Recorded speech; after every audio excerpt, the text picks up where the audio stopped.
하나님의 말씀 마태복음 18장 1절에서 6절 말씀 함께 봉독하시겠습니다.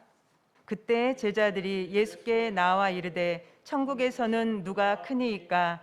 예수께서 한 어린아이를 불러 그들 가운데 세우시고 이르시되 진실로 너희에게 이르노니 너희가 돌이켜 어린아이들과 같이 되지 아니하면 결단코 천국에 들어가지 못하리라. 그러므로 누구든지 이 어린아이와 같이 자기를 낮추는 사람이 천국에서 큰 자니라.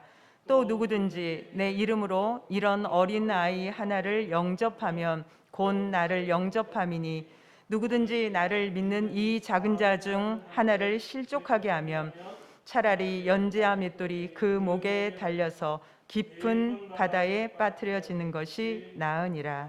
아멘. 잠깐 기도하시겠습니다. 참 좋으신 아버지 하나님 감사합니다. 코로나에 무더위에 참으로 육신적으로 지칠 수밖에 없는 환경이지만 이 속에서도 우리의 마음에 예수 그리스도의 소망을 품게 하시고 매일매일 예수님 때문에 살 이유를 찾게 하시니 감사합니다. 하나님, 오늘도 주님의 성전에 모여서 예배를 드리든 각자의 처소에서 하나님께 예배를 드리든 하나님 앞에 나와 예배드리는 모든 자들을 주님이 기뻐 받아주시고 하나님, 우리의 심령이 주님이 보시기에 합당한 자로 세워질 수 있는 복된 예배가 되게 하여 주시옵소서. 예배의 시종을 주님께 올려드립니다. 주님, 이 예배를 통하여서 하나님 기뻐 받아주시고 우리 마음 가운데는 하나님의 위로와 기쁨과 하나님이 주시는 은혜가 충만한 시간 되게 하여 주시옵소서. 예수님의 이름으로 기도하였습니다. 아멘. 얼마 전에 한 분이 저한테 전화를 했어요. 남편이 교회를 못 나가고 영상으로 계속 예배를 드리니까 갑자기 그러더래요. 꼭 교회를 가야 돼? 다시 우리 꼭 교회 나가야 돼? 이렇게 질문을 하더라는 거예요. 그래서 남편하고 엄청 싸웠대요. 이 사람이 지금 제정신이냐고, 어떻게 그런 얘기를 할 수 있냐고. 그래서 저는 영상으로 예배 드린 지 얼마나 됐는데요? 라고 물어봤더니 작년 코로나 시작하고 얼마 안 돼서 지금까지 계속 교회 못 나가고 영상으로만 예배를 드리고 있대요. 그래서 어떻게 이렇게 잠깐 묵상 기도를 하면서 예배를 그럼 어떻게 드리는데요? 라고 물어봤더니 교회에서 예배를 드리듯이 헌금하는 시간만 없을 뿐이지 일어나라고 하면 일어나고 앉으라고 하면 앉고 찬송 부르라고 하면 찬송 부르고 주기도문하라고 하면 주기도문하고 말씀 들을 땐 열심히 듣고 그런데요. 지금까지 한결같이 뭐 누가 보거나 보지 않거나 그렇게 예배를 드린다는 거예요. 그래서 제가 그랬어요. 그래요? 그러면 남편분은 목사님도 없고 성도님도 없는 곳에서 동일한 모습을 예배를 드리고 계신 거네요? 그랬더니 그렇대요. 그래서 제가 지금은 당장 걱정하실 일이 없을 것 같아요. 코로나가 끝나든지 집단 면역이 생기든지 그 이후에 문제는 우리가 그때 가서 생각합시다. 아마 그때는 또 다른 문제로 우리가 고민을 해야 될 문제들이 많이 생겨날 거예요. 그러니까 미리 당겨서 걱정하지 말자. 근데 그렇게 전화를 끊고 나서 제가 잠시 기도를 하면서 제 마음에 기쁨이 막 충만한 거예요. 그 부인 집사님 생각에는 제가 이제 잘 몰라요. 여자 집사님만 알지 남편분을 잘 모르는데 그 다른 교회 그 집사님의 남편분을 생각을 하는데 참 어린아이와 같구나. 부인 집사님이 생각할 때는 직분도 못 받은 평신도고 교회를 그냥 왔다 갔다만 했던 그런 어린아이 같은 남편이라고 생각을 하니까 교회를 못 나갈 수도 있다라는 얘기를 하니까 뭐 화가 났던 거지만 저는 이제 그 전화 통화를 끊고 나서 잠시 기도를 하는데 참 어린아이와 같이 하나님 앞에서 예배를 드리고 있구나라는 생각이 들었어요. 얼마 전에 왜 목사님이 영상 하나 보여줬던 거 기억나세요? 우리 아버지를 고발합니다 해가지고 그 처음에는 양복 딱 입고 넥타이 메고 멋있게 예배를 드리시다가 어느 순간에 양복을 벗고 넥타이를 풀르고 이제 옷이 점점 편해지더니 이제 소파에 이제 앉았는지 누웠는지 모르게 됐더니 어느 순간에 뒤돌아서서 잠을 자는 그런 사진을 우리 아버지를 고발합니다라는 사진으로 해서 목사님 보여줬던 그 생각이 이렇게 오버랩 되면서 그분은 직분자였잖아요. 그죠? 그래서 처음에 밴드로 혹은 뭐 유튜브로 예배를 드릴 때 갖춰진 모습으로 아주 뭐 하나님 앞에서 예배를 잘 드리는 모습으로 시작을 했겠지만 어느 순간에 하나님 보이지도 않는 하나님, 보이지도 않는 목사님, 보이지도 않는 성도들 그 앞에서 예배를 드려내는 것이 이분에게는 벅찼던 거예요. 그렇다면 지금 1년이 넘도록 믿음이 없다고 생각했던 그 집사님의 남편분은 한결같은 모습으로 그 예배를 감당해내는 그분과 직분자이면서 어느 순간에 무너졌던 그분의 차이는 과연 무엇일까? 저는 그것을 생각하면서 오늘 이 본문 말씀을 생각한 거예요. 우리는 하나님 앞에서 살고 있을까? 아니면 누구 앞에서 살고 있을까? 목사님께 잘 보이기 위한 믿음을 가지고 있나?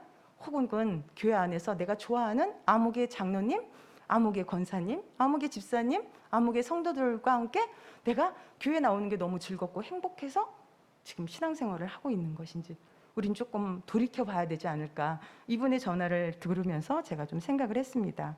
마태복음 18장 3절에서 4절에서 주님은 이르시되 진실로 너희에게 이르노니 너희가 돌이켜 어린 아이들과 같이 되지 아니하면 결단코 천국에 들어가지 못하리라 이렇게 말씀하셔요.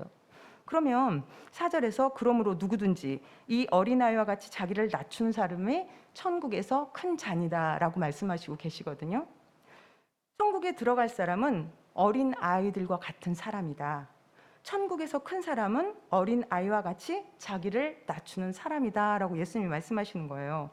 마태복음 18장 5절에서는 또 누구든지 내 이름으로 이런 어린 아이 하나를 영접하면 곧 나를 영접했다 라고 말씀하세요.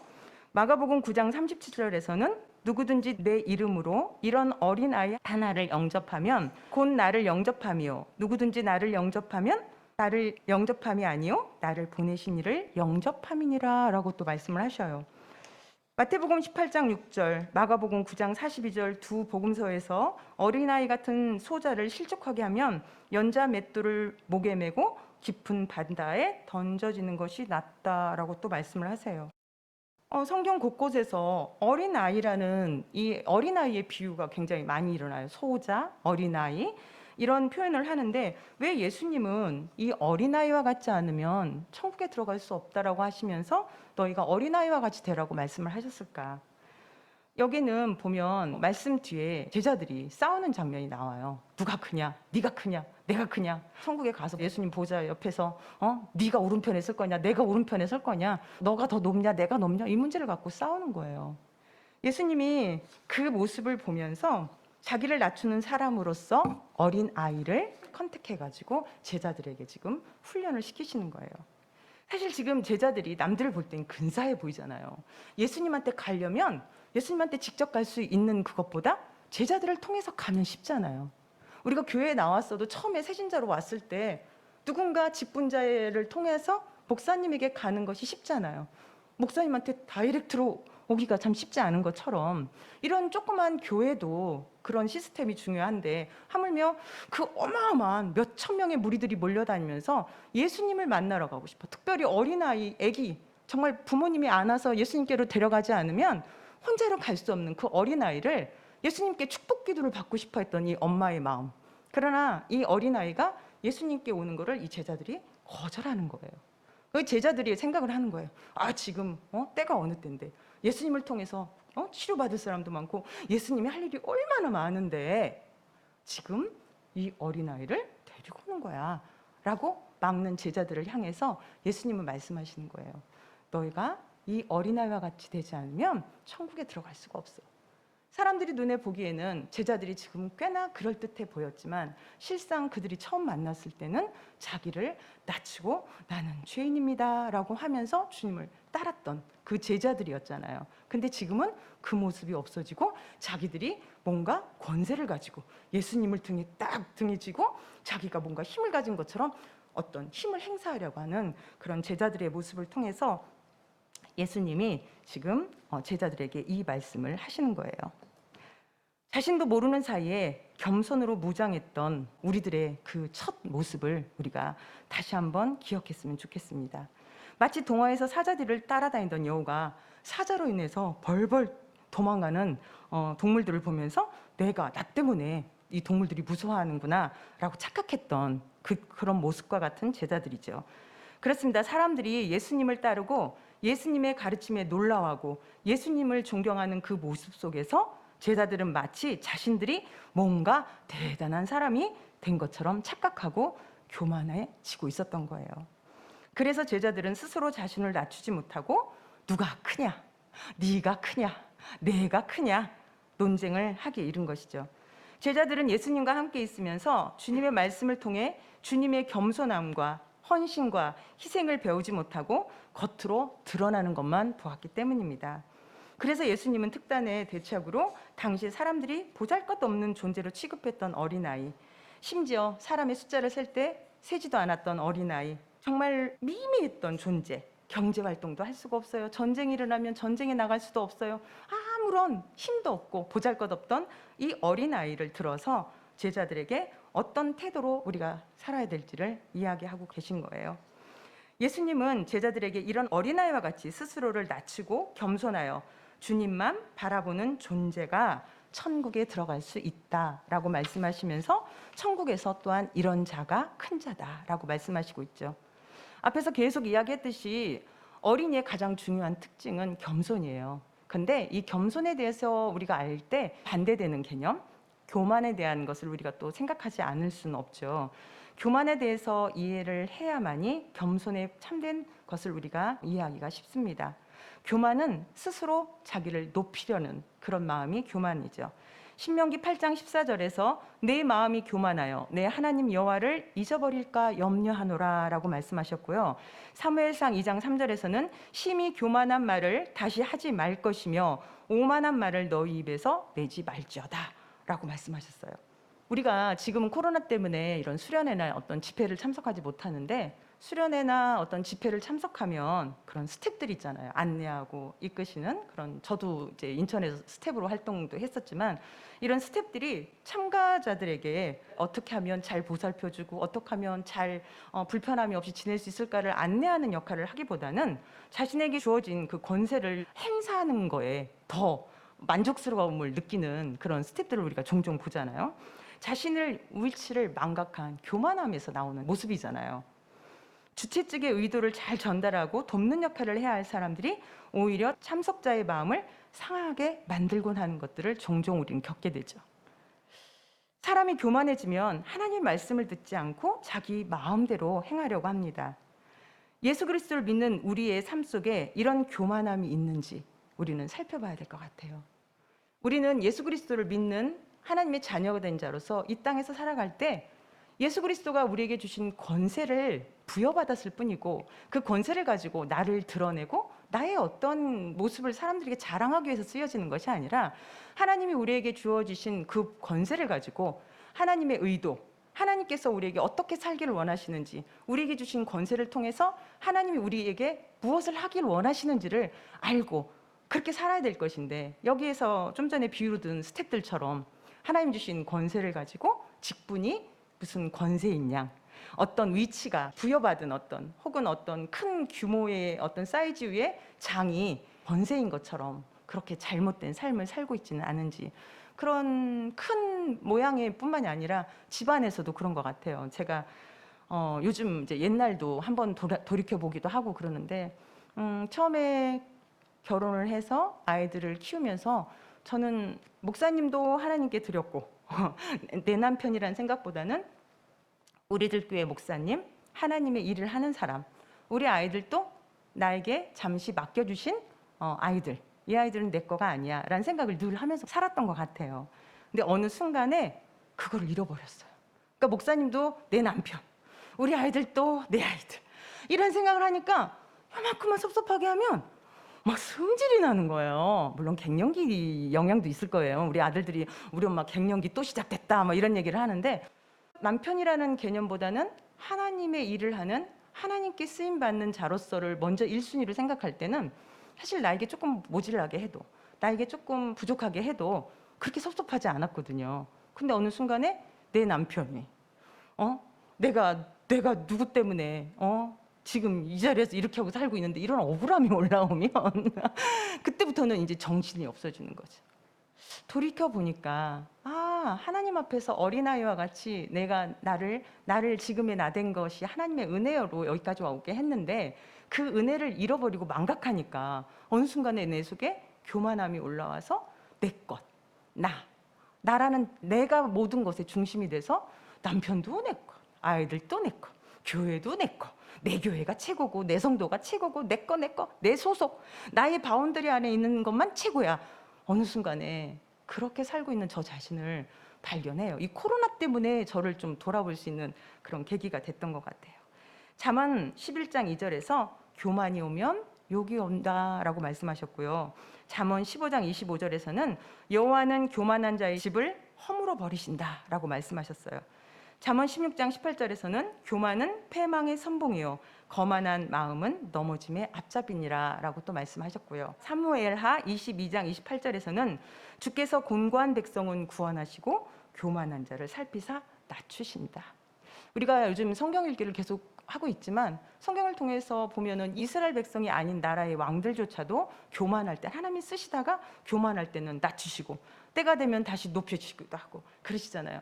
그러니까 하나님께서 보실 때 우리가 교만한, 더구나 믿는 우리들의 그 교만은 지금 말씀에서 나온 것처럼 하나님이 얼마나 싫어하시는지를 우리가 생각하고 우리 안에 있는 혹시라도 있는 이 조그마한 교만이라도 우리가 좀 살펴야 되겠다라는 생각을 했습니다.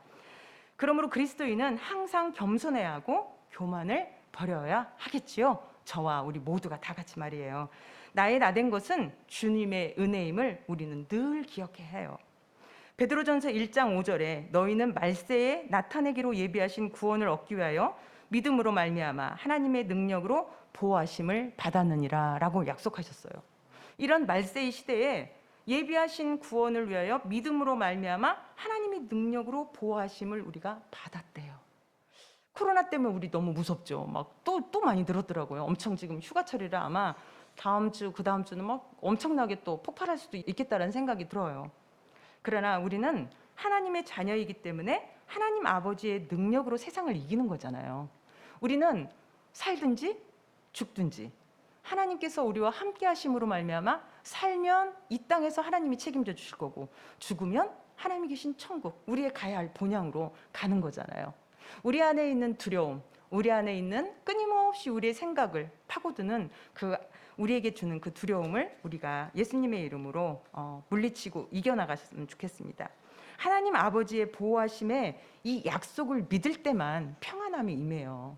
내가 내 부모님이 나와 함께 하시기 때문에 나는 괜찮아, 난 안전해. 밤길을 다녀도 우리 아빠가 나랑 내 손을 잡고 가시니까 나는 밤길을 다녀도 무섭지 않아 라고 이야기하는 것처럼 눈에 보이지 않는 하나님이지만 하나님 아버지께서 무엇을 통해서? 말씀을 통해서 우리에게 끊임없이 약속하셨잖아요. 내가 너와 함께함이라, 두려워하지 말라, 놀라지 말라 말씀하시고 내가 세상 끝날 때까지 너희와 함께할 거야 라고 약속하신 하나님의 말씀을 붙잡고 우리가 두려움을 떨쳐버리면서 나와 함께 하시고 나를 지켜주시고 눈동자같이 지켜주실 그 하나님의 약속의 말씀을 믿고 우리가 평안 가운데 다시 한번 주님을 바라볼 수 있는 저와 여러분이 되기를 예수님의 이름으로 축원합니다.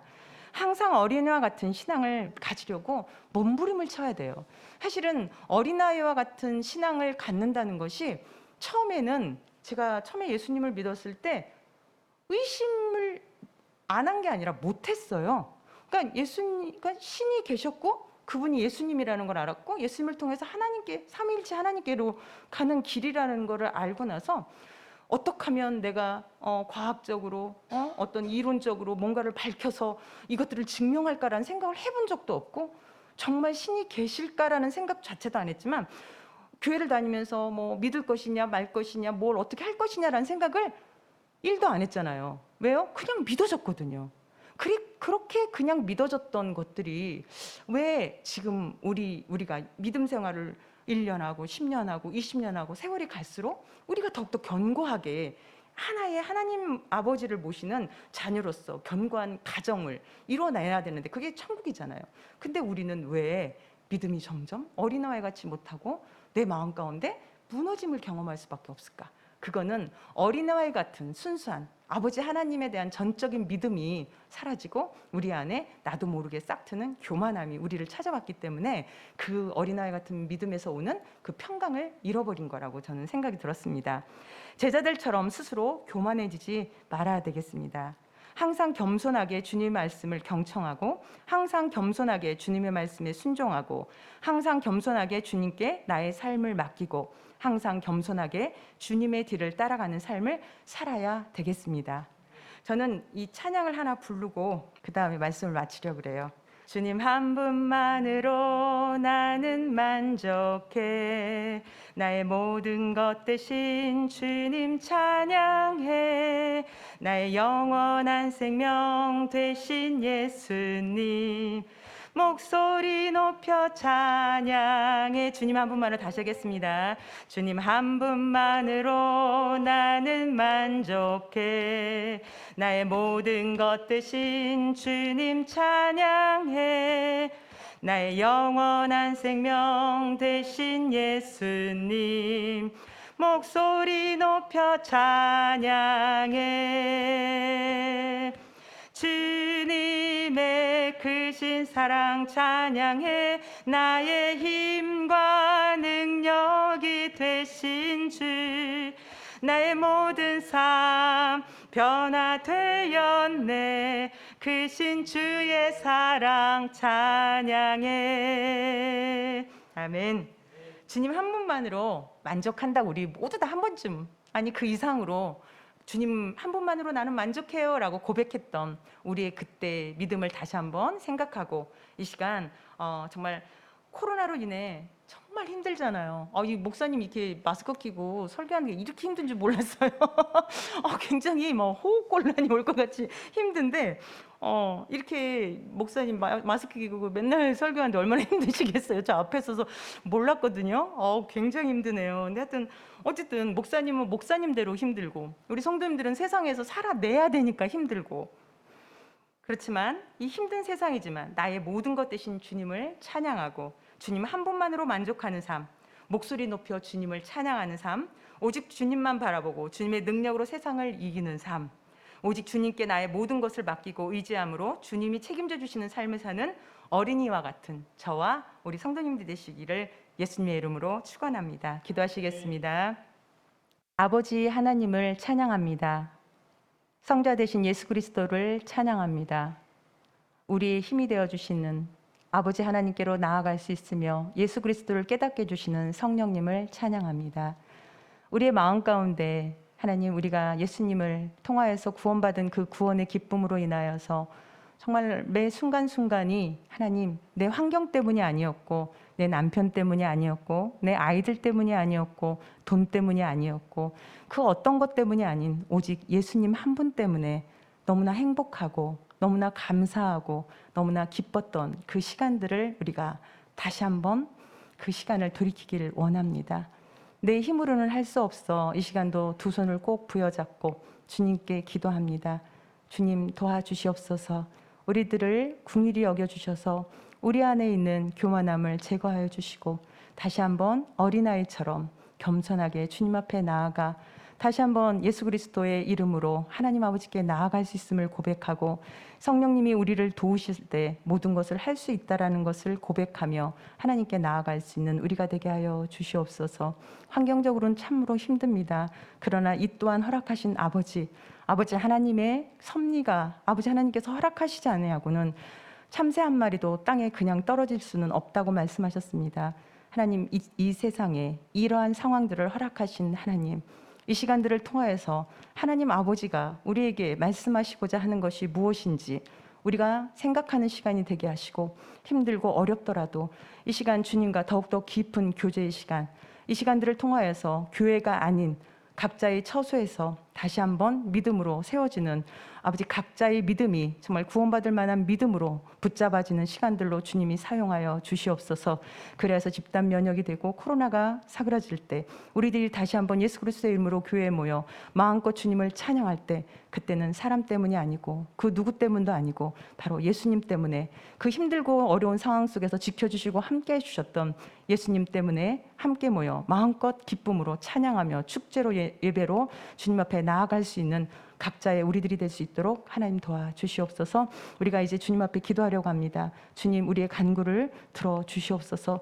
예수 그리스도의 이름으로 기도하는 것을 다 들어주신다고 약속하셨던 그 말씀을 의지하여 우리가 예수님의 이름으로 기도하려 하니 주님 우리의 간구를 들어주시고 응답하여 주시며 목사님의 손을 통하여 안수하여 주실 때 주님 이 자리에 앉아있는 자나 혹은 각자의 집에서 처소에서 예배드리며 함께 기도하는 자들에게도 동일한 은혜로 안수를 통하여서 역사하시는 하나님의 은혜를 우리가 경험하며 치유가 필요한 자들에게 치유를, 하나님 정말 문제 해결의 문제를 가지고 있는 자들에게 문제 해결을, 또한 육신의 강건함을 필요로 하는 자들에게는 육신의 강건함을, 환경적으로 물질의 문제 혹은 또 직장의 문제, 여러 가지 학업의 문제들을 가지고 있는 많은 사람들이 예수 그리스도의 이름으로 간구할 때 주님께서 응답하시고 그 응답 가운데 역사하여 주시옵소서. 예수님의 이름으로 기도하였습니다. 아멘. 예수님 한번 부르시고 기도하시겠습니다. 예수님!